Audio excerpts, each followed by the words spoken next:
Hey everybody, it's the Crypto-Anarchist here, and I want to talk to you guys about different figureheads within the alt-right movement and how they are actually doing things that are killing off whites, and they're really not doing anything to help off the white nations of the Western world. Obviously, Russia is basically the only white nation that looks like it's going to necessarily survive the next 100 years. The other white nations are in trouble. In America, they're getting overtaken by Hispanics and sort of Islamic people. Obviously, there's a lot of blacks in America that was brought over primarily from slavery, which again is another tragedy for multiple reasons. The mixing of different nations never really works out. So obviously, slavery was a bad thing, and then that also helped to cause the Civil War. I know the Civil War was primarily it was not caused by slavery. Slavery was a part of it, but it wasn't, a cause of it. But, you know, the mixing of whites and blacks in America has caused a lot of harm. The mixing of whites and blacks in Africa has also caused a lot of harm. There's good reason that white and black nations should be independent and separate. So I really am very sympathetic to a lot of the things that the alt-right says. So I really like that a lot of the people, like Richard Spencer, who would be considered a leader within the alt-right, I think he kind of he coined the term, but I think he coined the term alt-right. But when even Richard Spencer, he doesn't really advocate things that to a very large extent, or to as much of an extent as I think he should. So to me, the alt-right has a sort of beta male soy boy problem within themselves, and this relates to cryptocurrencies in one small way that we're going to talk about here. And that's that everyone within this movement, they all accept Bitcoin BTC, and none of them accept Bitcoin Cash. And we know for a fact that you can get censored on the Bitcoin BTC or the Bitcoin SegWit Lightning Network because Roger Ver and Craig Wright couldn't even get one connection. So we've talked about before how even if you have one connection, that might not be enough, because if the hub that you're connected to doesn't want to route your transaction, they don't have to, so they can censor you off the network. Whereas with Bitcoin Cash, any miner who finds a block can accept your transaction, so it's not like one miner can censor any one person.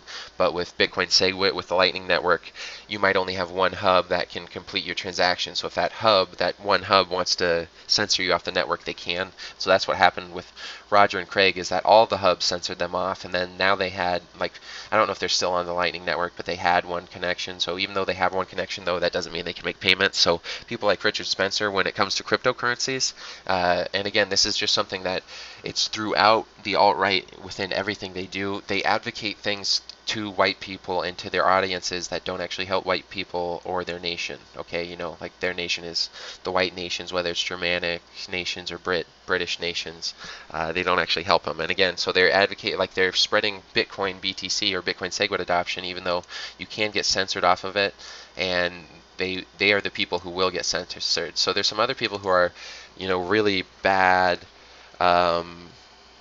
examples of this. One of these is Lauren Southern. She actually has a video. I'll try and find that image. I'll put it up here in this. I know I'll find the video or the image, so I'll put it up here right now. But in this video, this is Lauren Southern talking about cryptocurrencies, and as you can see in my previous picture, she has her Bitcoin wallet down below here.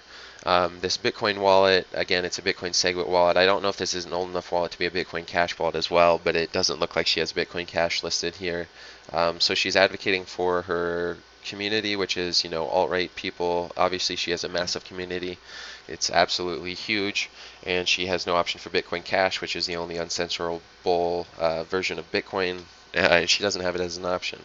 So this is a terrible thing. The other thing is, in her video on cryptocurrencies, she also advocates for Ethereum, and the Ethereum founders have come out basically saying they're all communists, and they're going to ethically censor the Nazis off of their platform. So she's advocated for the only version of Bitcoin that, her users can be censored off of, and Ethereum, which is she's going to be ethically censored off by communists. So I don't know what that means, but it doesn't sound good, because I've never seen communists ethically censor anybody off of anything. Again, I know that's going to irritate the few anarcho-syndicalists who watch me, and I know my definitions of words will irritate those people, but I agree with the anarcho-syndicalists on everything except how to organize society, and their definitions of things really irritate me. But that's another argument that I don't even want to get into, because that'll confuse the alt-right people. But I just wanted to say that to address the anarcho-syndicalist crowd that I have. But anyways, moving on, Lauren Southern too, I don't know, she doesn't really define herself as like a libertarian or part of the alt-right. She sort of does the old, what the alt-right would call an old Jewish trick of not really taking any stance whatsoever, or, you know, the old politician's trick of just not taking a stance. You know, I don't really know. I don't really like that. I prefer the people in the alt-right who actually take more of a stance. So let's talk about some more people. Like Richard Spencer actually takes a stance, but like I said, he doesn't actually talk about separating nations and states. And if we go to this slide I have here, let's go ahead and just jump down to that fourth point there.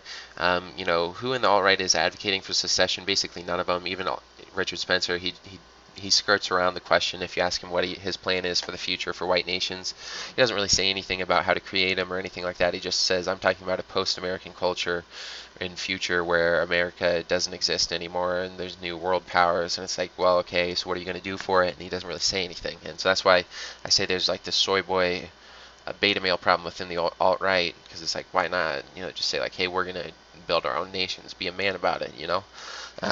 That's sort of what like the anarcho-capitalists keep sort of pushing for, is some sort of secessionary movement. And within the Hoppean version of anarcho-capitalists, the Hoppean Libertarians, they prefer aristocracy and monarchy. If you do have a state, obviously they are anarchists, but they're hierarchical anarchists, so they have a lot in common with the alt-right. So I don't know why the alt-right doesn't sort of accept them and ally with them, because there's a lot of them. It's the Murray Rothbard style libertarians, you know, the Ludwig von Mises style libertarians for the most part. And again, they don't exactly agree with the alt-right, so they should be considered separate, but they agree on a lot of things. So like the Hoppean libertarians would accept the alt-right. Like if the alt-right created white nations, I'm just going to jump to that other slide here real quick. I know I'm jumping back and forth between points. This is actually the last point here on this slide, but if the alt-right accepted the paleo-ancaps, which is the Hoppean libertarians, the Stefan Molyneux types. The Stefan Molyneux types prefer white kingdoms and empires to the USA. We prefer monarchies if you're going to have a state, a sort of aristocracy. You know, so if the alt-right did create those, we would prefer to live there. But even if the alt-right just want to create like a pure nation, so it wasn't necessarily a state, but they had their own white kingdoms and empires, but it was only white people, so it was a pure nation. We would actually accept that existence, and some of us would actually fight to ensure its existence, even if we couldn't live there, just because we hate states. So we would fight for other nations, even if it wasn't our nation, even if we couldn't live in that nation. But then we would also, to some extent, you know, the Hoppean libertarians would hope that if the alt-right created its own nation, it would accept the sovereignty of the nations of the Hoppean libertarians or the hierarchical ANCAPs. And I don't know if they would actually, as of right now. The alt-right has an interesting relationship with what they call libertarians. I'm just going to go to this next person. They're not necessarily the most influential person within the alt-right, but just because they have sort of an example of this on their homepage. If you look at their homepage, again, look at their donations. Their donation here is in Bitcoin BTC. Again, it's a censorable version of Bitcoin. They should use Bitcoin Cash, and they could even, there are some social media things coming up on Bitcoin Cash that they could use, because Lauren's been censored off of multiple platforms. And so she could even, you know, do things where she has links to tweets on Memo and somehow, you know, get out of censorship on other platforms. She could do things like that. I don't know, like she could get out of her censorship in certain ways on Memo today. Obviously, Memo is not the greatest platform for putting up videos, because you can only put up links to videos, so you have to have a platform to link your video on to ensure that that doesn't get censored. But you know, does Lauren advocate for Bitcoin Cash, the uncensorable version for Bitcoin? No, she advocates for the censorable version, which again is not a good thing for white people. It's a bad thing for white nations. If she, again, one thing going beyond this, because Lauren, like, one thing about Lauren, she is, again, she's new, she's not that influential, but she's very intelligent. She's a very good speaker. The one thing that I wonder is, you know, does she have a Jewish background? There's always those things about the people in the alt-right who have Jewish backgrounds, like Stefan Molyneux. He has, like, going up his family tree, there's some Jews way back, so he has a little bit of Jewish blood in him, which is sort of, when he talks about IQ, you can sort of see it, because he sort of talks about the high verbal intelligence of the Jews, and so I think that he attributes his high verbal intelligence, which everyone praises him on, to his sort of partial Jewish background. He's mainly British, though, like, for the most part, primarily British. but potentially partially Jewish. And then there's like Lauren Southern. People ask about her Jewish background. She could potentially be Jewish. If she is, she's not much at all, and she wouldn't be like Germanic Jewish. I think she'd be like the Spanish Jewish, which is like is it Hasidic? I can't remember exactly. But anyways, there's always questions about him, but like with Stefan, you can sort of see it because he's got incredible verbal intelligence. Someone like Lauren Rose could be because she's got incredibly high verbal intelligence. I'm not saying she is, but I just think it's funny. But one thing I love about Lauren Rose, and you got to understand, I have a partial Jewish background too. Maybe I should just put that out there. I'm mostly Aryan. The one name I was actually gonna name my channel, other than the Crypto-Anarchist, was the Aryan Jew. I'm mostly Aryan, but potentially partially Jewish, and I've never had my DNA tested, so I don't even know. And DNA tests, to some extent, like, are they completely accurate? You know, obviously they're accurate as far as DNA is concerned, but that's not like what your identity is completely composed of. Obviously it's a huge part, but it's not completely. To some extent, it's your values and beliefs. So I think I'm partially genetically Jewish, but I'm not completely sure because I've never been genetically tested. But anyways, Lauren's got one of the best videos that anyone within these spaces has, and regarding the issue of nations and states. So I'll put that image up here right now. This video, she perfectly lays out how the nation is distinct from the state, and she says that in order for the community and the nation to survive, the state has to be basically the same thing as the nation. And it's like, if you think the nation and the state are, you know, different things, they're separate, why don't you advocate for the separation of nation and state? Because the separation of nation and state, if we go back to my slide right here, going back to where I say the all rights, it's all talk but no walk. The separation of nation and state, it's called secession. So Lauren is saying that you need the nation and state to be the same thing, and that they aren't right now, and that the United States, it's a multinational state, which is something that doesn't work. She's basically saying you need to separate the white nation from the state, which is secession, but she won't say secession. She won't advocate for it. Why not? Does she have no balls? I guess obviously she doesn't, but like, you know, why don't, and to some extent, you know, I do agree with the alt-right's sort of traditional vision that, you know, politics is mostly a male-dominated place, but there are women who do have something useful to say, and Lauren's actually very articulate, very intelligent, so you know, when she made that video, I watched that video on her discussing how the United States, it's a multinational state, and the differences between the state and the nation, and I was like, this is perfect. But then when she said we need to have the state be the same thing as the nation, I was like, just get rid of the fucking state, you know, just have the nation alone, and then go back to, there's this old Germanic ideal of where the only thing you have is you have the nation, and then you have this like communal defense force to some extent that the men are involved in, and that's why politics was a male thing, because politics was sort of just, you know, the military and war, and that was it. And then you had the nation, and, you know, obviously women were involved in the nation because they're a part of the nation. They just weren't involved in what was considered the state, which, you know, sort of, you know, politics and the state have merged in a really weird fucking way. I don't know, but I think what Lauren would prefer is that old Germanic version, which is basically, you know, it's for the most part, it's most part anarchy. But I just don't see why she doesn't advocate for this. And again, I think these people don't have the balls, so I can't really, you know, I can't insult Lauren on this part because, you know, she's a woman, so I'm not going to be like, you know, she needs to put her neck out there this far. But going on to somebody else who has a similar version of what the differences between the nation and state are, this is Nicolas Fuentes. And again, I don't follow these people enough to know their specific viewpoints, so if I sort of messed up Lauren's viewpoint, or, you know, I don't know if Richard Spencer, I don't know if he does advocate for secession. I've never seen it, but, you know, as far as I know, these people don't. But if I've screwed it up, I apologize. I don't follow it this much, but to the extent I follow it, I'm not impressed with the courage of these people. So Nicolas Fuentes, again, if you look at his Bitcoin wallet, he advocates only for the censor, the version of Bitcoin that can be censored. There's no Bitcoin Cash wallet, so what are you doing, man? But he also says basically the same thing as Lauren Rose does as far as nation and states go, and that the nation is a racially and ideologically pure group. So You know, you want the state and the nation to basically be the exact same thing, but why don't you just advocate, like if you're advocating for that, one, you have to advocate for separation of your nation and the state since there's such a mismatch right now. So that's secession. Why don't you advocate for secession, you know?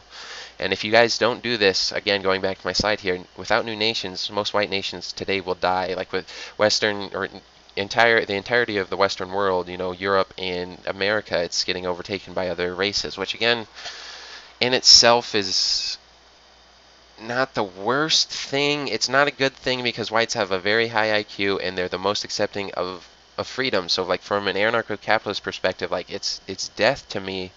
It's not the worst thing that it's like the race change, but like whites are amongst, if not the best people, the best group in the world. And again, you know, I am partially Jewish, mostly Aryan, so I consider myself, you know, I wouldn't never necessarily consider myself a part of, you know, a white nation, maybe an honorary member at most, but like I'm very sympathetic to them. I would prefer to have my own nation of, you know, anarcho-capitalists who, you know, I do like the ancient Abrahamic critarchy version of Judaism, which is not practiced very much anymore, which rejects, you know, the nation states, which also rejects Israel. And there is a big version of that. You know, that's a big thing. It's a big minority within Judaism, but it is there. You know what I mean? That's the version I prefer. So I don't think white people and the alt-right would accept me. You know, but why don't they advocate for the secession of their own nation state, even though it's not particularly for me? Why don't they advocate for their own interests, you know what I mean? Like the version of anarcho-capitalists or like myself, we do it. Why don't they do it? Why doesn't Nicolas Fuentes do it? And again, with Nicolas Fuentes, it's like, you know, he's not a woman. He's not Lauren Rose. He's not Lauren Southern. I can criticize Lauren Southern because I don't, you know, I don't think Lauren Southern's necessarily the best figurehead because she's not necessarily the most eloquent. She's decent. She gets people involved. She's got a lot of people there. You know, someone like Lauren Rose is very eloquent. I don't know how someone who can be that eloquent can make a mistake like she does when she separates the nation and state, though. And Nicolas Fuentes does the same thing. And Nicolas is a man, so I can take even more exception with him, where it's like, why don't you just advocate for secession and be a man about it, you know what I mean? And maybe he has, I don't know for sure, but going on, there's more people here. If we look at somebody like James Alsop, and I've seen even less of James Alsop, I've just seen a couple videos of his. He's got a good subscriber base, and it looks like he's really got good videos. So that's great, but again, looking at this, he accepts the censored version of Bitcoin. I doubt that he advocates for secession, just saying. I doubt it. Just because he's got such a big view count. The more views you have, the less controversial you usually are. This one really boggles my mind.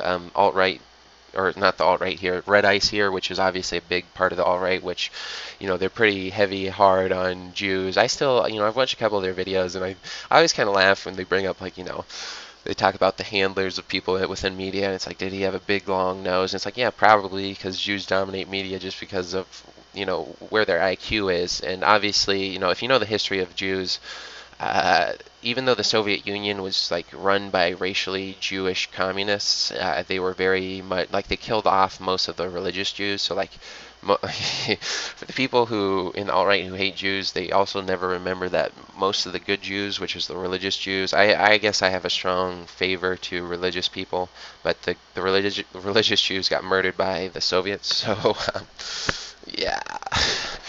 You know, we can't really help it that a lot of the Jews that are left aren't that great, you know what I mean? But beyond that, I always just think it's sort of funny. I don't mind, you know, saying bad things about Jews or any race. I think, you know, people do it. If it's not their own race, that's fine, whatever.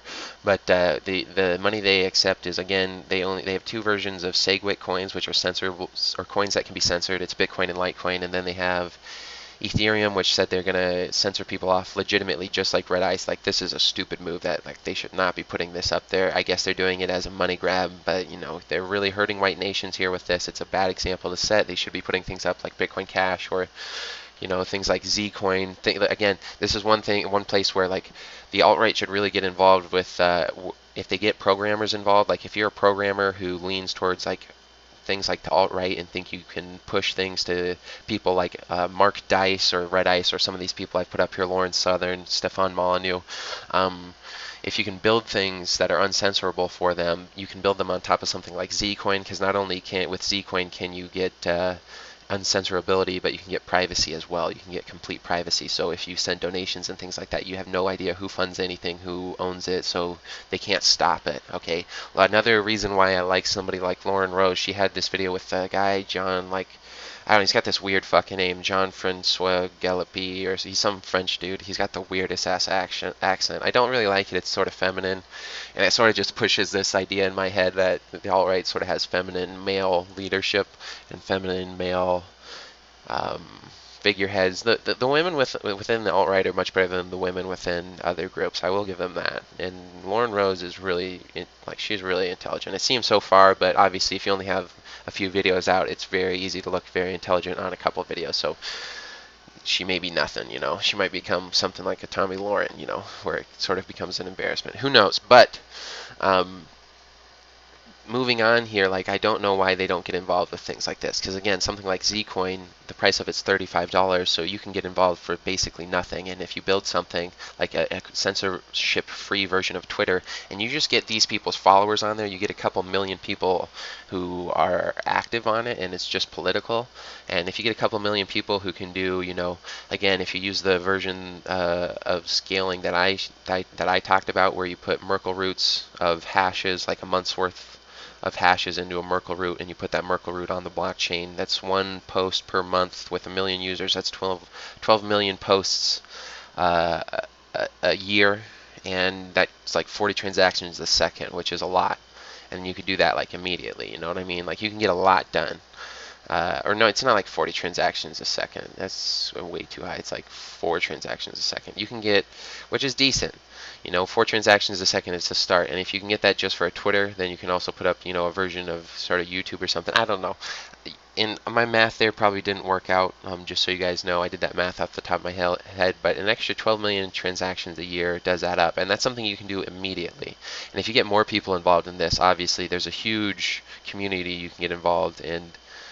You know, if you did this on top of Zcoin, the alt-right could make a huge amount of money. You can even still make huge amount of money just doing it on top of something like Bitcoin Cash. And beyond that, your businesses that you build, you make money not just from your investment in the coin, but in the business you build on top of this. Okay, so I don't know why the alt-right doesn't accept this version of, you know, of cryptocurrencies, the Hoppean version of libertarianism. I don't know why they reject us. I also don't know why none of these people, again, none of them advocate for secession. Richard Spencer didn't. The people we haven't talked about here, Stefan Molyneux, he actually offers a lot of payment systems, and a lot of these are good. Some of them I really don't like, but it doesn't really matter. Stefan's a really smart guy. I know a lot of people within the anarcho-capitalist movement sort of have distanced themselves away from them. I sort of have distanced myself away from people who distance themselves from Stefan, because he's the sort of anarcho-capitalist I prefer, one who likes hierarchical,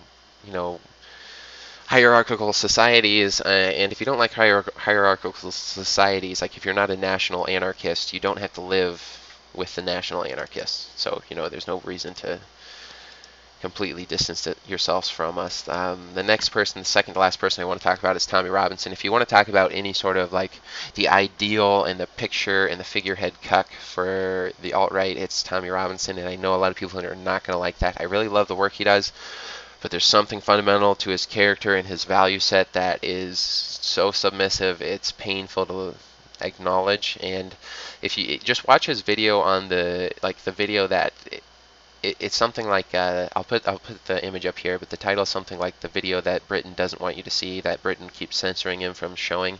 And it's all the shit that went down and happened to his family, all the scare tactics that the government did to his family, even though he basically has never done anything wrong with his life. He was a hooligan when he was younger, so not like the greatest guy, but he was treated like a terrorist, and that, like, this makes no sense. And there's real terrorist problems within that country, and they're spending all their resources on people like Tommy. But the thing that makes Tommy a cuckold within, and this is again characteristic of everyone within the alt-right, is that he is completely obedient to the police and the government as they ruin his life and the life not only of himself but of his family. And I think he's got kids and stuff. Like, they did terrible things to his family, his parents. They did terrible things, and why doesn't he advocate for secession? Why is he advocating? He should be advocating for his country and his nation, but his country and nation are separate things to the government that rules him, okay? A lot of people say this. There's this other girl who is also within the alt-right. I think her name's like on YouTube's like Ashton Birdie or something. I didn't want to include all the women within the alt-right. They have much bigger following, and I know I could have got these numbers to look much better if I included all of them, but they're not necessarily the best. Lauren Southern's pretty darn good. That girl from Red Ice, again, her and Lauren Rose are I would say the two most articulate and like the best women within the alt-right as far as politics go that I know of. They're very, very articulate. They really make logical points, and they definitely hold their own, and they make a lot of the men look bad, to be honest, and that's hard to do. Lauren Southern does some great reporting. I don't think she can hold her weight intellectually with some, like with I don't know, I think it's Lana Lockteff for Red Ice and Lauren Rose. They all have L's in their names, I guess. Yeah, I don't know, the lovely ladies with L's in their names. But anyways, the whole point here is that none of these people, like, they're all advocating again for terrible things for their communities. And going back again to Tommy Robinson, he's completely obedient to this government who ruined his life. Okay, he's completely obedient to it.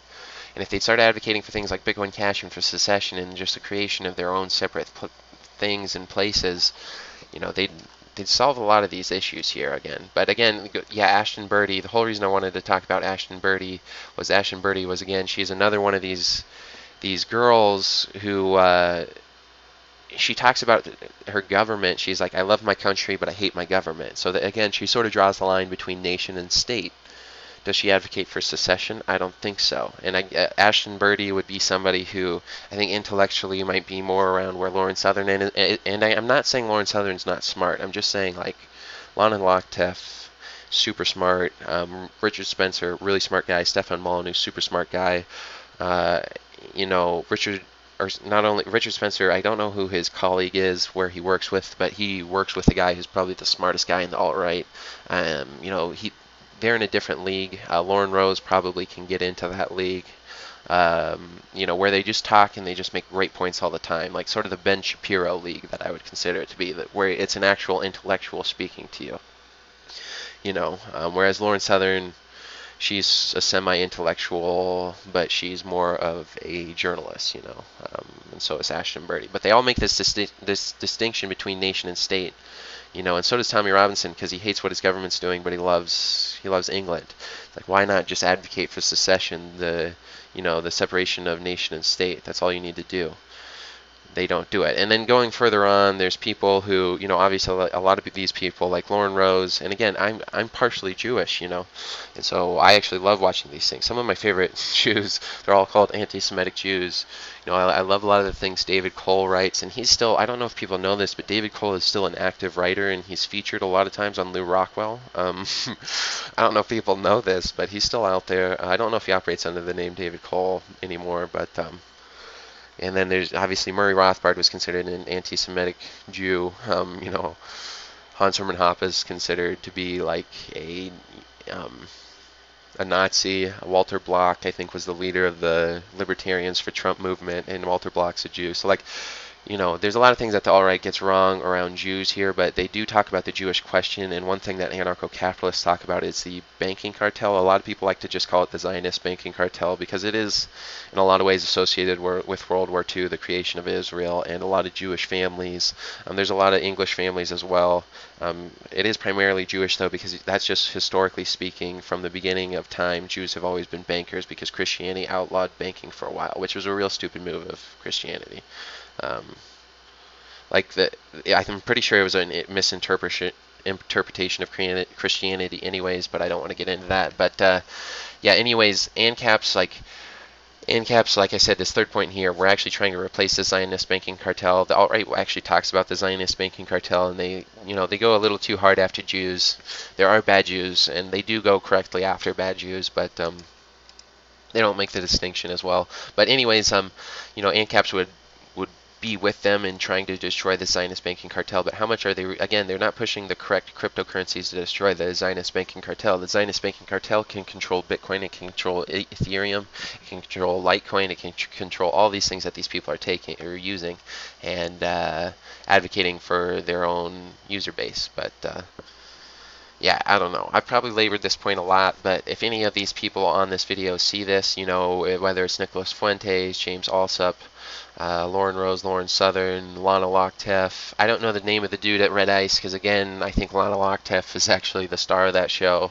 I think she steals it. So sorry to that dude. And again, I haven't watched that many videos from them.